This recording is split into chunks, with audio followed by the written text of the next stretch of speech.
yeah. I'm living my best life. Made a couple M's, you know. Said I'm living my best life.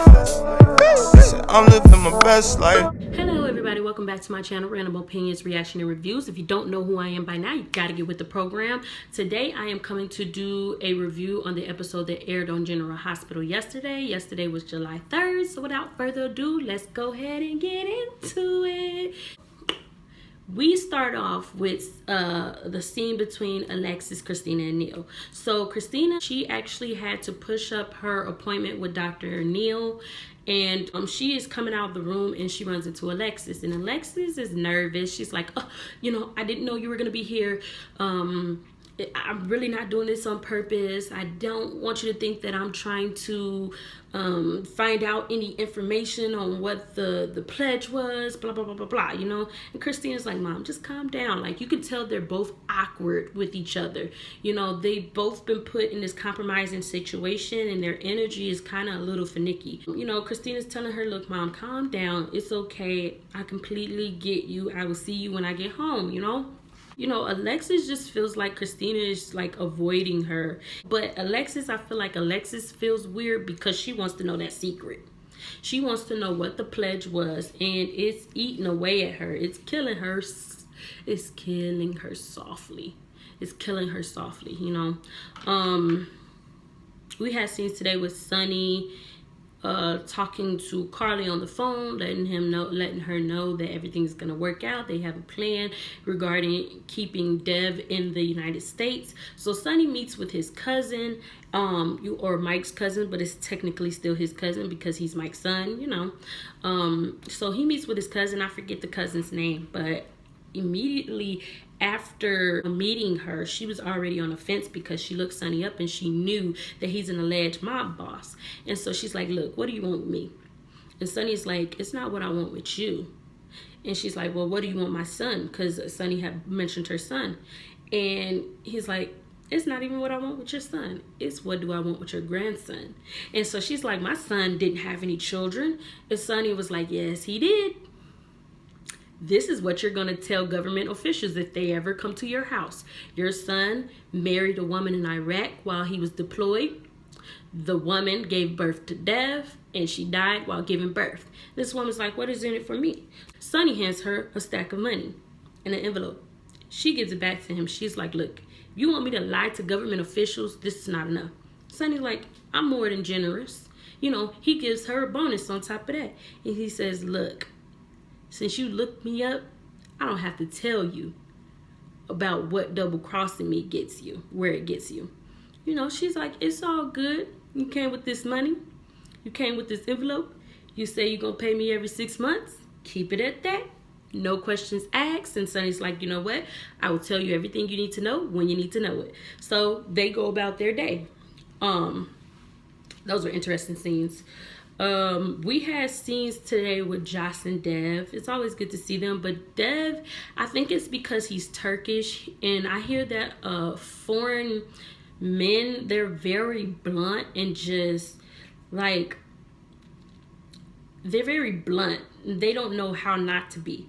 So I'm seeing this a lot with Dev, and I don't want this to be stereotypical, but this is just what I've heard from women who have come into contact with foreigners. Foreign guys that are not from America. And they've said that, how American men, they come with a pickup line to get a woman. Well, men that are not from America, I've heard women say, oh, they come to them and say, look, you need to be my wife, or come back home with me.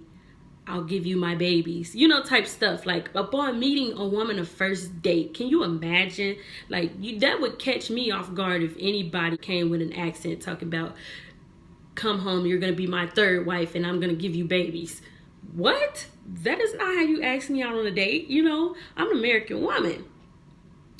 Stay away from me. So Dev is just very blunt with Jocelyn, and he's just telling her, look, Oscar is dead. He ain't coming back. His spirit is not around here looming somewhere regardless of what you want to believe. And I feel like that was very like, Dev, what is wrong with you? Like, come on now. That is so rude to not give somebody that is grieving hope.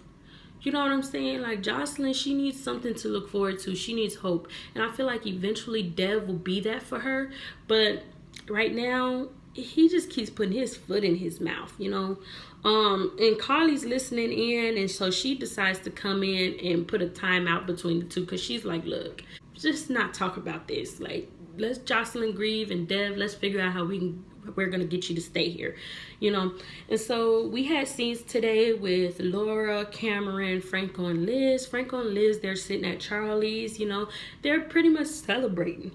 They're gonna be having a reception real soon. They're happy, and you know, so Franco is inviting everybody, and so he invites Cam, hey, bring a date. And Cam's like, there's nothing exciting about you marrying my mom again, you know. And he walks off, and Laura's seen right through him, you guys. Laura decided to talk to him, see what's really going on with him. And so she begins to talk to him, and he begins to tell her, look, this is just another temporary fix for my mom.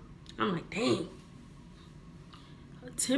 Another temporary dude. Laura came to the grasp that Cameron doesn't want to get close to Franco because he feels like Franco will eventually leave them. And he doesn't want to get connected or close to another man because he's continued to do that throughout the years, and they always let them down and leave him and his brothers, you know. Xander was his father, but Xander never raised him. Xander died before he was even born. We had Lucky. Lucky was the most notable father, but then he ended up leaving, which to this day I still can't understand that storyline. Lucky always wanted to have kids with Elizabeth, and then once he finally got flesh and blood son, he up and left. It was just ridiculous to me. I'm like, really? I was so mad. You know, there was Jason, and we know Jason would never fit. He would never fit Elizabeth's lifestyle. Like, you know, there was Rick, and Rick probably would have been a good dad, but you know, things just didn't work out. You know, the first time they were together, it didn't work out. The second time he came back, and it was under false pretense again. Like, it didn't work out. You guys check out that storyline between Rick and Elizabeth if you don't know what I'm talking about.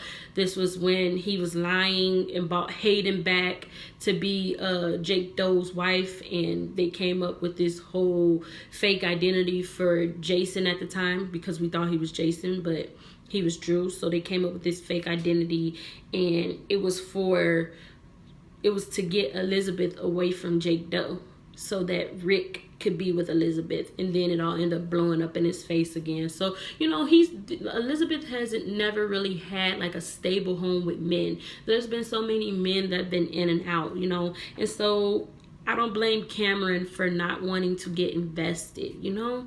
But at the same time, Franco has a past, and it's not a very good one at that. So, you know, I can see why Cam is just a little standoffish. He has that right, I feel like. At the end of the day, he needs to respect his elders, but he has a right to be standoffish. You know, he's the only father, the only consistent father that his brothers have known. By the time Laura finishes with him, she gives him hope. And so Cameron goes to ask somebody out on a date to attend the reception. Now, I was immediately thinking Trina, but he went and asked Jocelyn. And it was so funny because when he went and asked Jocelyn, you know, he's trying to work up to it. And Dev is like Jocelyn keeps cutting him off. And Dev's like, look, give the man a chance. Because Dev already knew what was going on. And that's the thing I like about Dev. He's young, but he's lived life. So he can already sense BS. He can already see things that are coming a mile away. I think eventually he'll be perfect for Jocelyn. And I think they'll be Bonnie and Clyde, for real. We'll see what happens. I'm excited about that. Let's get back to Scotty, you guys. Scotty asked Bobbie to marry him. And he was saying, look, you get me, you know, you're like an old shoe. Like, everything he was saying was so foot in a mouthfish. It was crazy. And Bobbie's like, what? I'm an old shoe. Like, and you know, he's getting around. He's like, look, we're very good friends. We know each other. You know me like the back of a hand. Like, we would be good together. And she's like, look, Scott, you missed it sounds all good, kind of, but you missed one thing. Love. You didn't even say you love me. He's like, well, you know that's a given. You know, he's like, well, do you love me? And she's like, I loved you, and I love you as a friend. So she friend zoned him, you guys. And I was thinking with this proposal, I was like, you know what? It'll kind of be good because Bobbie doesn't have a man that she's with. You know, I feel like she needs somebody to light that fire. You know what I'm saying?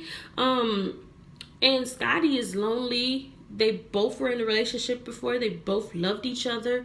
You know, I feel like it's okay to give it another try. What do you guys think? Would you like for Bobbie and Scotty to reconnect? Let me know in the comments below. Excited to find out.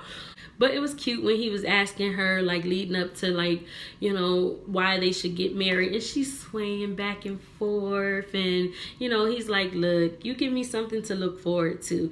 You know, but in the end, she just was like, look, we can't get married. Like, I want a happy ever after. I don't want to just settle. And it looks like to me that's what you're trying to do. You're just trying to settle. So Scotty goes back to Franco and he's like, look, dude, you gave me the wrong advice and I'm never listening to you again. And Franco's like, what did you do? And he's like, I asked Bobbie to marry me. He was like, why would you ask Bobbie to? I didn't tell you to ask Bobbie to marry you. Like, dude, you got to give it a second first. How about asking her out for a cup of coffee first, and then we'll see where that goes, you know? So then Bobbie, she runs into Cardi, and her and Cardi is talking. She's like, girl, guess what happened? This man Scott then tried to propose to me. And Cardi's like, what? Did you say yes? And she's like, no. And she was like, good. And, you know, and Cardi's like, look, you need to be able to get out there, have fun. Mr. Right, yeah, he probably looking for you, but he can't find you because you don't let yourself out there. You got to expose yourself. So if it leads to somebody from your past or if it leads to somebody in your future, you have to get out there, have some fun. So then they both got good advice from Cardi and Franco. So then they meet back again, and Scotty's like, look, let's start a rewind. How about going to Franco and Elizabeth's reception with me? And she's like, I'd like that, you know? So I think the writers are going this way with Scott and Bobbie. They're going to eventually put them together, and I'm here for it. Let me know in the comments below, though. I thought they were pretty cute. So Kristina goes to see Willow. These were good scenes. I really feel like I wish that a friendship would bloom between the two because they definitely know how it is to be vulnerable. They know how it is for somebody to take advantage of them, and they know how it is to get the short end of the stick. So I hope that they can become friends and lean on each other. You know, if Kristina doesn't have anybody to talk to, I hope Willow's there for her. You know, Kristina needs more friends. I feel like this is the reason why Kristina hasn't found her true self, is because she doesn't have good guidance. You know, people become who they are by morals that their parents have instilled in them, by actually becoming an introvert and looking within themselves. Socialization definitely helps. You know, media helps too. People begin to build who they are as a person because of things around them. And I feel like Kristina needs to get out there. Instead, whenever she goes out there, she stops at the one person she meets, and it stunts her growth. You know, she met Daisy, and then it stopped there with Shiloh. You know, she met Parker, and then it was, oh, I think I'm gay. Like, she needs to get out there, find herself first, and then I feel like she'll become who she really is. You know, so I think Willow would definitely be a good influence on Kristina because Willow is so self-aware and she's so sure of herself. You know, I think she's the perfect friend to have, especially for a person that is so off the edge like Kristina. We had scenes today with Alexis and Neil. So Neil pretty much was trying to, they were going about their normal consult, and Alexis, she's trying to work Neil into giving her some information on what Kristina's pledge was about. He didn't fall for bait. He didn't take it, but he told her he established clear boundaries between her and him, and she kept overstepping that boundary, and she stepped one too many times, and then boom, bomb happened. And Neil was just like, that's it. I can't be your doctor anymore. I'm gonna have to give you to somebody else. And she mentioned looking him up and finding out he had a daughter, and him losing his daughter, and he doesn't want to overstep doctor patient rapport. He is a doctor. That's what he knows best. That's and he knows right from wrong, so he can't overstep that boundary. He has to keep a clear line between patient and doctor, and Alexis keeps overstepping that, so he had to let her go once and for all. And and Alexis seen right through him. Why? Because Alexis is a smart woman. Alexis like, look, you have some grief that's going on that definitely needs to be worked out, and I feel like you're taking your grief out on me. He's like, look, I'm done, go. So Diane found out that he lost his daughter back in 2014, so it's kind of sad. I was really thinking that Willow was Neil's daughter, but I guess not. So we'll see what happens.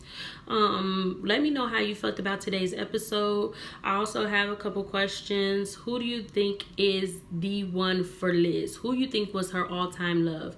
Is it Franco? Was it Lucky? Was it Jason? Xander? Who else was she? Rick? Who was her all-time love? To me, I would have to say her all-time love was Lucky. And Lucky Spencer, I feel like he was the perfect balance for Liz. It was just that she was not a good girlfriend to him. Once Helena kidnapped him, he ended up being gone for so long. Once he came back, Liz was completely changed forever. Also, would you like to see Scotty and Bobbie together? Do you think they would make a good couple? Let me know in the comments below. My last question. Would you lie to government officials if somebody was paying you so much money and you would have steady income for every 6 months, like a large sum of money, like $1 million every 6 months? Would you lie to government officials and say you were related to somebody you wasn't? If I'm being truthful, $1 million, heck, $10,000, $100,000, that's all large sums of money. You guys, would you do it? That's all I'm gonna say, because I don't want them looking back in my timeline for these videos and being like, she said this, So I don't know. It would just be interesting. You never know how you would react once you're in that situation. So I definitely would like to know you guys' response. And if you really want to know my response, just comment below. Don't forget to like my video and subscribe to my channel. And I will see you guys later. Bye. I finally made my mind, know that I can't go back broke. They saying that my time up, my back against the ropes. I hustle, got my grind, know that when I made the most. I had faith every night and I never lost no hope.